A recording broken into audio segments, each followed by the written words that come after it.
TSPSC చైర్మన్గా Mahender Reddy governor ఆమోదం కోసం వెయిటింగ్ అని ఈరోజు మనకైతే పత్రికాముఖంగా అయితే రావడం జరిగింది.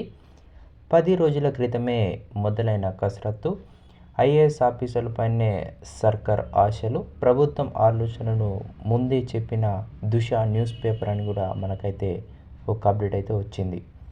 టీఎస్పీఎస్సీ చైర్మన్ మాజీ డీజీపీ మహేందర్ రెడ్డిని నియమించాలని ప్రభుత్వం భావిస్తుంది. ఈ మేరకు సచివాలయం నుంచి రాజ్భవన్కు ప్రతిపాదనతో కూడిన ఫైల్ వెళ్ళినట్టు సెక్రటేరియట్ వర్గాలు పేర్కొన్నాయి. గవర్నర్ ఆమోదం తెలిపిన తర్వాత లాంఛనంగా ప్రకటన వెలువడదు. గత ప్రభుత్వ హయాంలో ఆమికషన్లు క్రమశిక్షణ గాడి తప్పిదం వల్ల టీఎస్పీఎస్సీ ప్రక్షాళన తర్వాత ఈ యొక్క డీజీపీ మహేందర్ రెడ్డిగా నియమించే అవకాశాలే మనకి ఎక్కువ కనిపిస్తున్నాయి. ఎందుకంటే ఇక్కడ ఎవరైనా ఈ హోదాలోకి రావాలంటే వాళ్ళు రిటైర్డ్ అధికారులు అయి ఉండాలి. కేంద్ర ప్రభుత్వంలోనైనా రాష్ట్ర ప్రభుత్వంలోనైనా తప్పనిసరిగా ఉంటే వారికే అని చెప్పొచ్చు. ఇక్కడ దిశ న్యూస్ పేపర్ లాస్ట్ టైం మనకు ఒకటి ప్రకటించి చూడండి, టీఎస్పీఎస్సీ చైర్మన్గా రిటైర్ ఐపీఎస్ అని కూడా వీళ్ళు ఇంతకుముందుకే ఇవ్వడం జరిగింది.